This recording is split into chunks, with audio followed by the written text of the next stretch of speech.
चतुर्भुज ABCD में कोण A और कोण B का समद्विभाजक O पर मिलते हैं और एंगल AOB बराबर 64 डिग्री है, तो एंगल C प्लस D का मान क्या होगा? मेंस में पूछा हुआ सवाल था।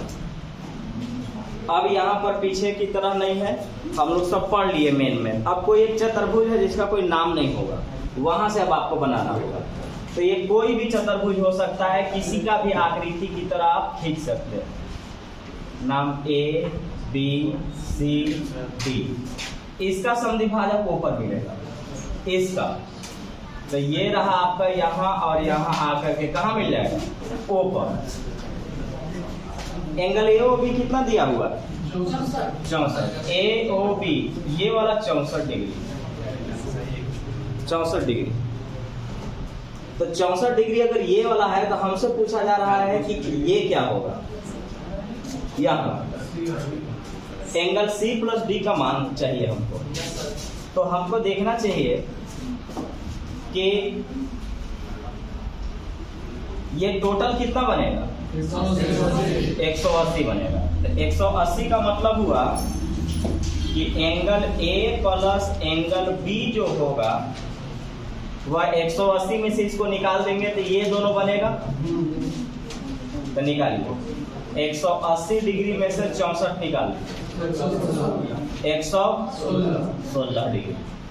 अब 116 degree angle A plus angle B, जबकि केवल एंगल A नहीं है, हम लोग यहाँ की बात कर रहे हैं, ठीक है ना? यहाँ की बात कर रहे हैं क्योंकि ये क्या है? बाइसेक्टर है, समद्विभाजक है। और समद्विभाजक का मतलब ये आधा आधा करके रहा होगा, यानी जब हम आधा आधा इनका करेंगे तो 116 आएगा। तो टोटल ये क्या आएगा? इसका दुगना टोटल। अब हम अगर इसकी बात करें, जबकि इसका नाम एंगल A एंगल B नहीं लिखना चाहिए था हमको लिखना चाहिए था OAB और OBA। तो इसको लिखते हैं ताकि कंफ्यूजन ना हो। तो हमारे पास angle OAB plus angle OBA, angle OBA ये आया 116। तो जब हम इसकी बात करेंगे तो ये तो दुगना होगा क्योंकि बाइसेक्टर था, समद्विभाजक था। तो angle A plus angle B जो होगा इसका दुगना होगा, और दुगना मतलब 232। अब पूरे चतुर्भुज में कितना डिग्री बनता है? 360। 360 में A और B हमको मालूम है, तो C और D निकालने के लिए 360 में से घटा देंगे AB, तो CD आ जाएगा। तो निकाल लीजिए angle C plus angle D बराबर 360 डिग्री माइनस 232, घटाएंगे तो 128 डिग्री आएगा। अब इसे कॉमन सेंस पर आधारित सवाल था, और ऐसे ही सवाल आपको आज सिर्फ ऐसे ही सवाल आपको दिया जाएगा। तो ध्यान रखना है कि ये पूरा त्रिभुज में 180 डिग्री बनेगा, ये और ये मिला करके 180 में से घटाएंगे तो ये दोनों आ जाएगा। अब ये तो बाइसेक्टर था, समद्विभाजक था, तो ये पूरा कितना होगा? तो इसका डबल होगा। तो 116 का डबल 232, पूरा चतुर्भुज में 360 डिग्री बनता है। अब 360 डिग्री में से 232 निकालेंगे तो ये दोनों आएगा। इन्हीं का मान तो हमसे पूछा गया था कि angle C plus angle D का मान क्या होगा? आंसर होगा 128 डिग्री।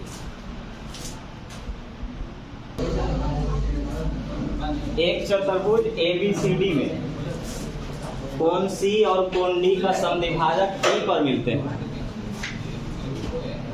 यदि एंगल CED 56 डिग्री और एंगल A 49 डिग्री, तो एंगल B का मान क्या होगा? एकदम सेम सवाल है, ठीक है। कोई भी चतुर्भुज है, नाम नहीं है, कोई भी ऐसे ही छाप लिया जाए, A B C और ये D। इस बार देखिए ना, कोण C और D का समद्विभाजक होगा यानी बाइसेक्टर होगा, यहाँ पर E पर आकर के मिल लेगा। और उसके बाद बोला जा रहा है कि CED 56 होना चाहिए। CED कितना आना चाहिए? 56 डिग्री आना चाहिए। एंगल A 49 होना चाहिए, ये वाला, ये 49 होना चाहिए। तो ये क्या होना चाहिए?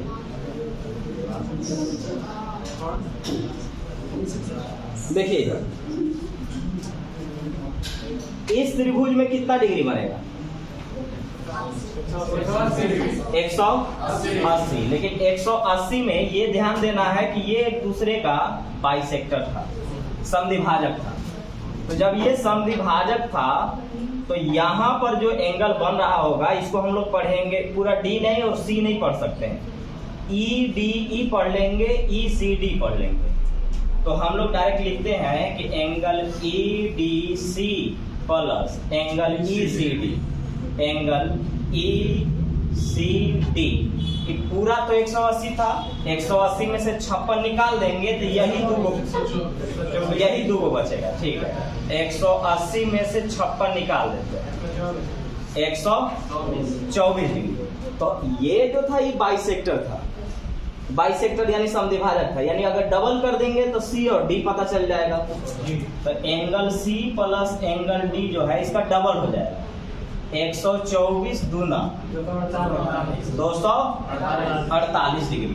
तो पूरे चतुर्भुज में कितना डिग्री? 360 डिग्री। अब 360 डिग्री में सी और डी पता चल गया है, ए भी पता चल गया है, तो बचा हमारे पास बी। तो टोटल 360 होता है, 360 में से इन तीनों को घटा देंगे तो बी पता चल जाएगा। यानी हम लिख सकते हैं angle A plus angle B plus angle C plus angle D बराबर 360 डिग्री, जिसमें एंगल ए हमको मालूम है 49। एंगल बी निकालना है, सी और डी दोनों मिला करके, एंगल बी प्लस सी और डी दोनों मिला करके हमारे पास है 248 बराबर 360। इतना लिखना नहीं है, हम ऐसे ही लिख रहे हैं समझाने के लिए, कोनो डिस्क्रिप्टिव थोड़ा ना कितना लिखा है। ये दोनों को जोड़ेंगे कितना आएगा? 297। प्लस इधर जाएगा तो माइनस हो जाएगा। तो एंगल बी बराबर 360 डिग्री में से 297 निकालेंगे, क्या आएगा? 63 डिग्री आएगा। ये रहा मेरा 63 डिग्री।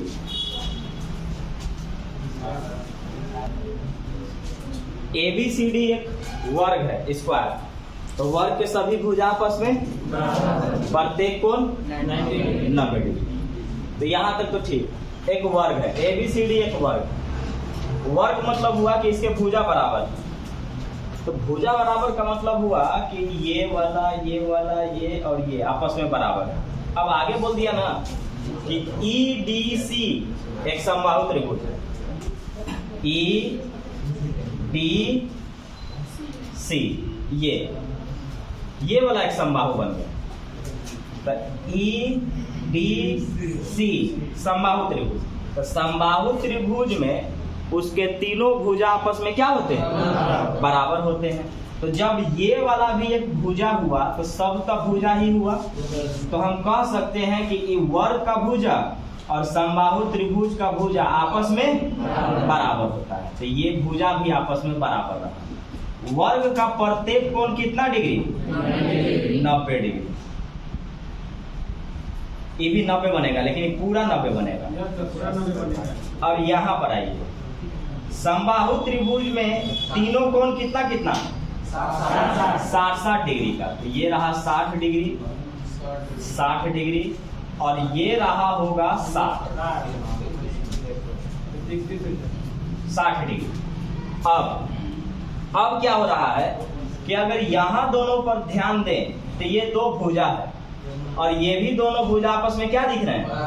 बराबर दिख रहे हैं। तो जब दोनों भुजा बराबर तो यहाँ बनने वाला दोनों कोण आपस में बराबर होगा। तो ये पूरा कितना बन गया? 150, यानी 90 और 60 150। तो 150 बन गया। तो बचा कितना? 30 बचा। तो 30 में आधा बनाना चाहिए, तो ये आधा बनेगा, यानी ये बनेगा 15 डिग्री और ये भी बनेगा आपका 15 डिग्री। और आपसे यही पूछा है DAE यही वाला पूछा है, जो कि आपका आंसर होगा 15 डिग्री, ऑप्शन डी। फिर से सुन लीजिए जल्दी जल्दी। चारों भुजा इसके बराबर, समबाहु त्रिभुज के सभी भुजा बराबर। तो ये वाला वर्ग का भुजा और समबाहु त्रिभुज का भुजा बराबर हो गया। तो ये भी बराबर हो गया, ठीक है। ये 90 होता है, ये 90। ये अगर 15 डिग्री है तो ये कितना रहा होगा? फिर 75, क्योंकि हमको 90 ना पुराना था। ठीक, इसके 60-60 डिग्री बनेंगे। तो 60-60 में ध्यान दीजिएगा कि 60-60 बन गया है, ये भी 60 बनना चाहिए, पूरा 60 डिग्री, 60 यहाँ अलग लिखिएगा, 60 डिग्री बनना चाहिए। लेकिन अगर मैं इस पर ध्यान दिया, ये वाला त्रिभुज पर, तो इसके दो भुजा आपस में बराबर दिख रहे थे। तो दो भुजा बराबर दिख रहे थे तो दोनों कोण भी बराबर होना चाहिए था। अब ये वाला जो त्रिभुज है वो टोटल 180 डिग्री बनाएगा। 180 में 150 बन गया है तो बचा 30 डिग्री। अब 30 डिग्री जो है वो एकदम आधा आधा होगा, तो 15-15 डिग्री। तो आंसर होगा हमारा 15 डिग्री।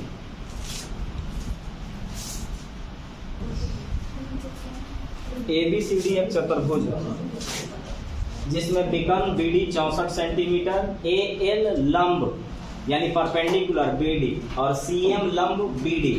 AL 13.2 है और CM 16.8 सेंटीमीटर है। तो ABCD का क्षेत्रफल क्या होगा? कोई भी चतुर्भुज छाप लेकर, क्योंकि नाम नहीं दिया है।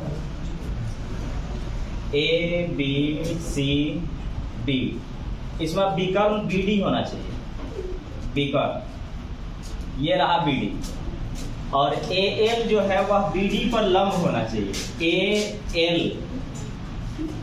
AL BD पर लंब यानी परपेंडिकुलर। आगे बोलता है कि CM जो है वह BD पर एक लंब होना चाहिए, यानी C से भी एक आना चाहिए। CM यह भी लंब होना चाहिए BD पर। अब बाकी इनके बारे में बताया गया है और बोलता है कि चतुर्भुज ABCD का मतलब चतुर्भुज का क्षेत्रफल बताया जाए ABCD का। तो अगर गौर से देखिएगा तो ये क्या बन रहा है? बोलिए, त्रिभुज बन रहा है। और त्रिभुज में भी कौन सा त्रिभुज? समकोण त्रिभुज, समकोण बन रहा है। समकोण जहां 90 डिग्री बना वो समकोण हो गया। अरे इससे क्या मतलब हमको है जी? कल ही ना बताए थे या पिछला क्लास में बताए थे कि अगर मेरे पास आधार पूरा दिया रहेगा तो क्षेत्रफल पूरा त्रिभुज का निकलेगा, और आधार अगर मुझे इतना दिया रहेगा तो क्षेत्रफल सिर्फ इतना का निकलेगा। तो ये तो समकोण जैसा ही बन रहा है, तो चलिए ये वाला समकोण ही मानते हैं। इधर भी दोनों समकोण है। लेकिन मुझे जब क्षेत्रफल चाहिए तो क्षेत्रफल में डिपेंड करता है उसका आधार। अगर आधार पूरा दिया हुआ है तो वो इस तरफ का पूरा क्षेत्रफल निकाल देगा। आधार अगर पूरा दिया हुआ है तो वो इस तरफ का पूरा क्षेत्रफल निकाल देगा। हाँ, आधार अगर इतना देता तो क्षेत्रफल सिर्फ इतना निकलता, या आधार अगर इतना देता तो क्षेत्रफल सिर्फ इतना निकलता। तो आधार ही पूरा दिया हुआ है, क्योंकि ये जो विकर्ण बोला था ना वो इसके लिए आधार का काम करने लगा। तो इसका मतलब हुआ कि इसका क्षेत्रफल और इसका क्षेत्रफल निकाल करके जोड़ दिया जाए, पूरे का क्षेत्रफल आ जाएगा। तो पूरा का क्षेत्रफल के लिए आ जाइए, निकालिए पहले इसका। तो इस समकोण त्रिभुज है, समकोण त्रिभुज में 1/2 गुने आधार गुने ऊंचाई। तो 1/2 गुने आधार जो है आपका ये BD है और ये है आपका 64। 1/2 गुने आधार गुने ऊंचाई, ऊंचाई इसमें AL है और AL आपके पास है 13.2 प्लस।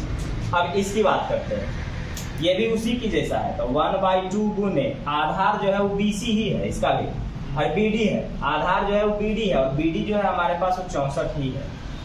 और इसका जो ऊंचाई दिया हुआ है वो CM है, वो है हमारे पास 16.8।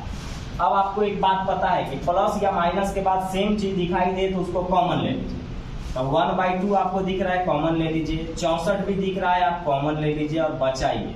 तो 13.2 प्लस 16.8, तो ये आपका हुआ 32। इनको जब हम जोड़ेंगे तो आ जाएगा 30 आ जाएगा। तो ये 30 हुआ, तब 32 दिया 96, 960। पूरे का क्षेत्रफल हो गया हमारे पास 960 सेंटीमीटर स्क्वायर।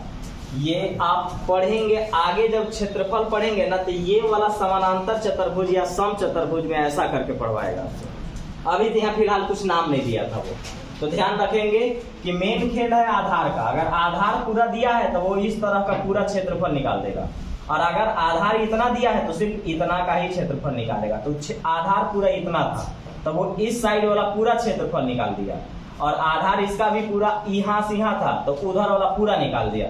जब दोनों त्रिभुज को जोड़ेंगे तो एक चतुर्भुज बनेगा और उसका क्षेत्रफल हो जाएगा 960 सेंटीमीटर स्क्वायर। समकोण का फॉर्मूला लगाए हैं 1/2 गुने आधार गुने ऊंचाई, 1/2 गुने आधार गुने ऊंचाई।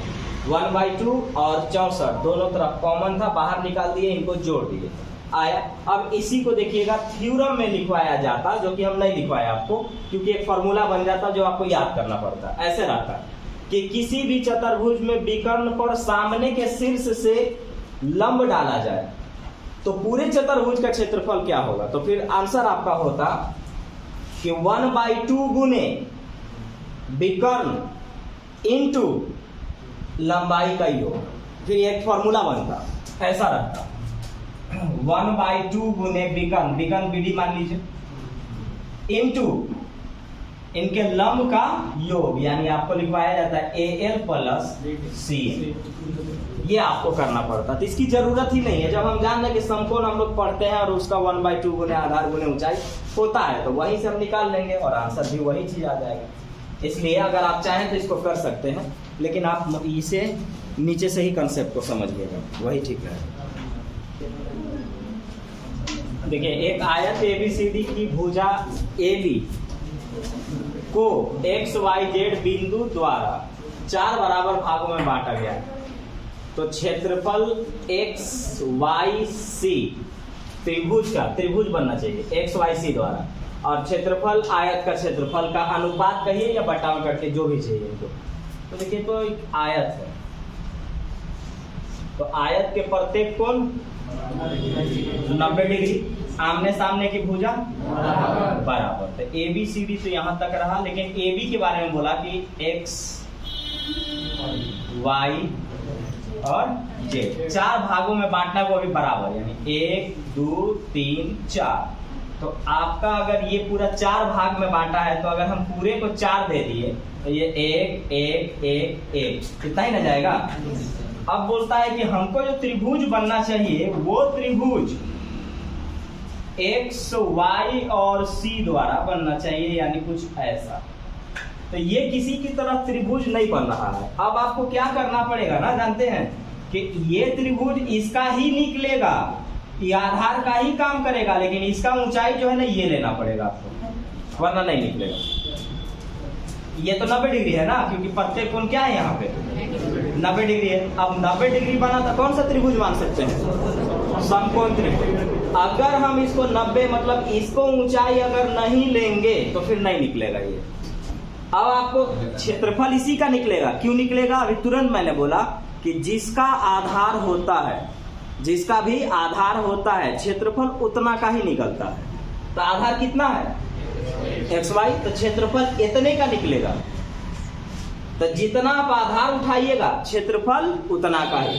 तो चूंकि अब मैं इसको ये वाला ऊंचाई मानते हुए बना रहा हूं, ये वाला ऊंचाई मानते हुए, तो जब मैंने ऊंचाई 90 डिग्री वाला लिया तो कौन सा त्रिभुज हो जा रहा है, समकोण त्रिभुज। और समकोण त्रिभुज का जो क्षेत्रफल होता है वह 1/2 गुने आधार, आधार कितना है 1, आधार गुने ऊंचाई, ऊंचाई कौन लेना होगा BC, आधार गुने ऊंचाई। तो ये त्रिभुज का क्षेत्रफल निकला XYC। क्यों, क्योंकि आधार हम इतना ही उठाएं, और जितना आधार उठाएंगे क्षेत्रफल उतना का ही निकलेगा। अब हमको चाहिए नीचे वाला, तो ये वाला है हमारा आयत, और आयत का क्षेत्रफल क्या होता है, लंबाई गुने चौड़ाई। तो लंबाई पूरा कितना है 4, चौड़ाई क्या है BC। तो BC और BC खत्म, ये 2 कहाँ जाएगा नीचे, तो बनेगा 1/4 गुना के 8। ये रहा मेरा।